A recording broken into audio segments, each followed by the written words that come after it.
नमस्कार। आप देख रहे हैं इंटरनेशनल न्यूज डेस्क। इस वक्त की सबसे बड़ी और बेहद गंभीर ब्रेकिंग न्यूज एशिया के पूर्वी छोर से सामने आ रही है। दो परमाणु संपन्न देशों के बीच छिड़ा भीषण युद्ध अब क्षेत्रीय संघर्ष से निकलकर वैश्विक संकट का रूप लेता जा रहा है। दुनिया की नजरें इस समय चाइना और ताइवान के बीच बढ़ते सैन्य टकराव पर टिकी हुई हैं। पिछले कई दिनों से दोनों देशों के बीच तनाव चरम पर था, लेकिन आज तड़के हालात पूरी तरह बदल गए जब चीन की सेना ने ताइवान के आसपास बड़े पैमाने पर सैन्य अभ्यास को वास्तविक ऑपरेशन में बदल दिया। ताइवान की राजधानी ताइपे के आसपास जोरदार धमाकों की आवाज सुनी गई। ताइवान के रक्षा मंत्रालय ने दावा किया है कि उसकी वायु सीमा में कई लड़ाकू विमानों ने प्रवेश किया, जिसके बाद एयर डिफेंस सिस्टम को सक्रिय कर दिया गया। सूत्रों के अनुसार चीन की पीपुल्स लिबरेशन आर्मी ने समुद्र और आसमान दोनों दिशाओं से दबाव बनाना शुरू कर दिया है। ताइवान स्ट्रेट में युद्धपोतों की तैनाती बढ़ा दी गई है। चीन का कहना है कि यह राष्ट्रीय एकता की दिशा में उठाया गया कदम है, जबकि ताइवान इसे खुला आक्रमण बता रहा है। ताइवान के राष्ट्रपति ने राष्ट्र को संबोधित करते हुए कहा कि देश अपनी संप्रभुता और लोकतंत्र की रक्षा के लिए हर संभव कदम उठाएगा। दूसरी ओर चीन ने साफ किया है कि वह बाहरी ताकतों की किसी भी दखलंदाजी को बर्दाश्त नहीं करेगा। इस युद्ध की गूंज अब इंडो पैसिफिक से निकलकर पूरी दुनिया में सुनाई देने लगी है। यूनाइटेड स्टेट्स ने इस घटनाक्रम पर गहरी चिंता जताते हुए कहा है कि वह क्षेत्र में स्थिरता बनाए रखने के लिए अपने सहयोगियों के साथ लगातार संपर्क में है। अमेरिकी नौसेना के जहाजों की गतिविधियां भी तेज हो गई हैं। पेंटागन ने बयान जारी कर कहा है कि अमेरिका अपने हितों और सहयोगियों की सुरक्षा सुनिश्चित करेगा। विशेषज्ञों का मानना है कि अगर अमेरिका सीधे इस संघर्ष में शामिल होता है तो यह टकराव महायुद्ध का रूप ले सकता है। जापान और दक्षिण कोरिया जैसे देशों ने भी हाई अलर्ट जारी कर दिया है।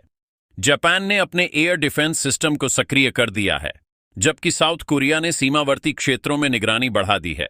युद्ध के पहले चरण में साइबर हमलों की भी खबरें सामने आ रही हैं। ताइवान के कई सरकारी वेबसाइट्स और बैंकिंग नेटवर्क कुछ समय के लिए ठप हो गए।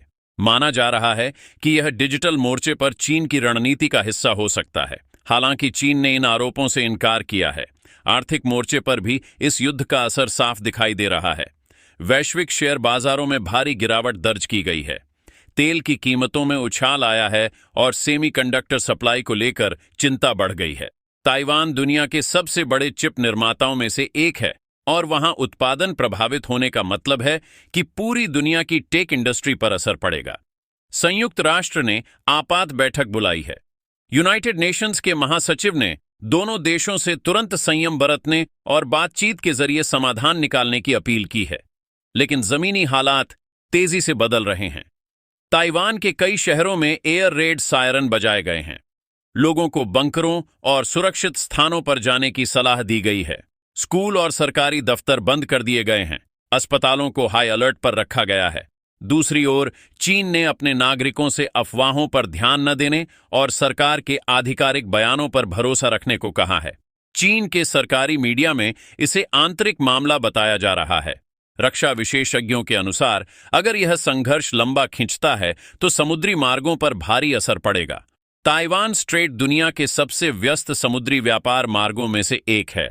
यहां किसी भी तरह की रुकावट का मतलब है वैश्विक सप्लाई चेन पर गहरा प्रभाव। इस पूरे घटनाक्रम पर रशिया ने भी प्रतिक्रिया दी है। रूस ने कहा है कि वह स्थिति पर नजर बनाए हुए है और सभी पक्षों से संयम की अपेक्षा करता है। वहीं यूरोपीय संघ ने भी कूटनीतिक समाधान पर जोर दिया है। विश्लेषकों का कहना है कि यह संघर्ष सिर्फ दो देशों के बीच का विवाद नहीं है, बल्कि यह वैश्विक शक्ति संतुलन की परीक्षा बन चुका है। इंडो पैसिफिक क्षेत्र में सैन्य गठबंधनों की भूमिका अब और महत्वपूर्ण हो गई है। जमीनी रिपोर्ट्स के मुताबिक ताइवान के तटीय इलाकों में भारी गोलाबारी हुई है। कई इमारतों को नुकसान पहुंचा है। हालांकि अभी तक हताहतों की आधिकारिक संख्या जारी नहीं की गई है। अंतर्राष्ट्रीय समुदाय लगातार शांति की अपील कर रहा है, लेकिन दोनों देशों की ओर से सैन्य गतिविधियां कम होती नजर नहीं आ रही हैं। युद्धपोत, मिसाइल सिस्टम और